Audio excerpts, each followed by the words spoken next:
My name is Bruce Dilg. I'm the chairperson of the Festival of the Arts and started the festival 8 years ago. And the amount of support that we've gotten for the festival from the university and from the community, this year especially, we drew close to 10,000 people for our month-long festival.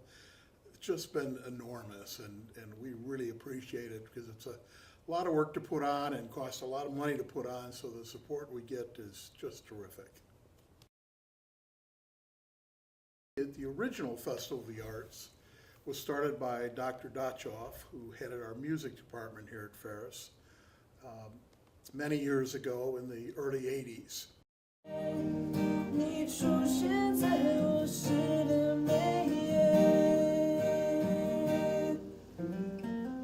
So I thought about the idea of let's do a month-long festival where we really saturate the community. 2-3 events every day for the entire month of February. And let's do it as a jointly sponsored, jointly funded, jointly located project of the university and the community. Honors has been doing an art show for probably about a decade.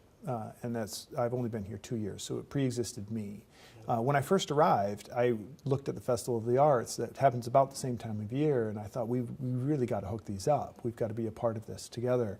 And so I made some initial contacts. And then this year, Bruce Dilg, who's the director of the Festival of the Arts, gave me a call and said, I know that Honors does an art show. Shall we hook up? And I said, absolutely, come and talk to me. And so Bruce and I met with some of the other staff in August of last year.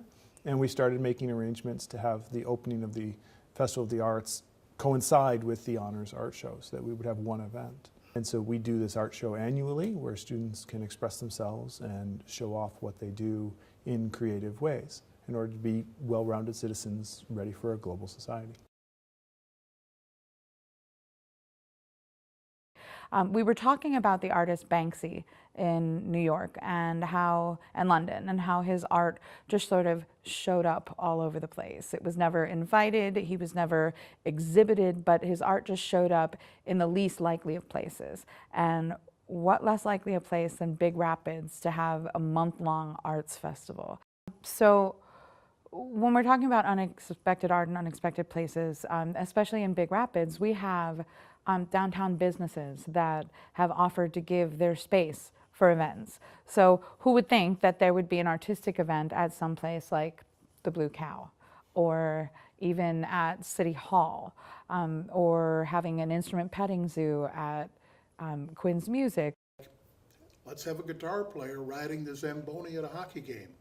Let's have the Celine Fiddlers come and play at a basketball game.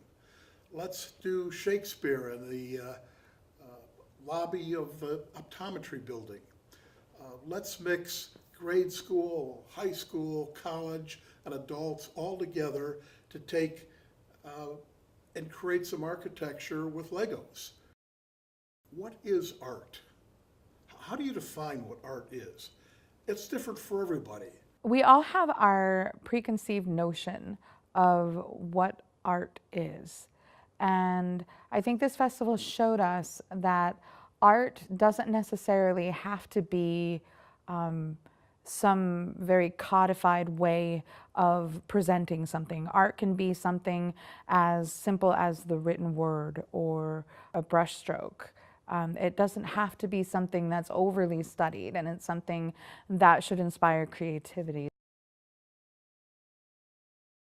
What I'll say is art brings understanding, right? Art brings empathy, and empathy is a necessary condition for peace. I wouldn't say that art brings peace just as is. It takes more than that.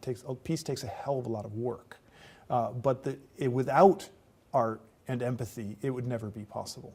So it isn't that you just start with art and then you find peace. It's that art builds an understanding between peoples who have led different lives, and then that can be the groundwork upon which you can build relationships that lead to peace.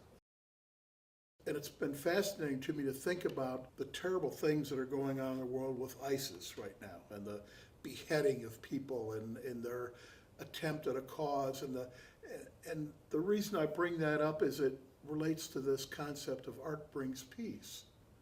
because they've spent an awful lot of their time and efforts to destroy art in Iraq that's thousands of years old, that has brought peace to people who viewed it. Why did they waste their time doing that?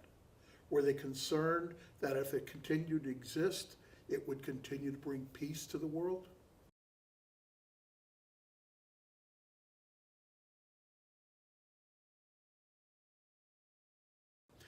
And then as we developed the opening this year, Carrie Sturmer-Weiss, who's director of our Fine Arts Gallery, wanted to do a month-long exhibition on steampunk. One of the reasons I love the Festival of the Arts is it isn't just about individuals working on art in a vacuum. You put it out there, you put yourself out there, and you talk to people about it. And it can build a community, a shared understanding. And that's part of what's essential, both in the development of empathy and human capacity, but essential in a global society. We live in this society that is massively global. In order to understand people from very different traditions, art is one bridge that can be used to understand those traditions. So not only does the Festival of the Arts build community in Big Rapids, it builds community between Ferris and Big Rapids, and it builds community between Big Rapids and the rest of the world.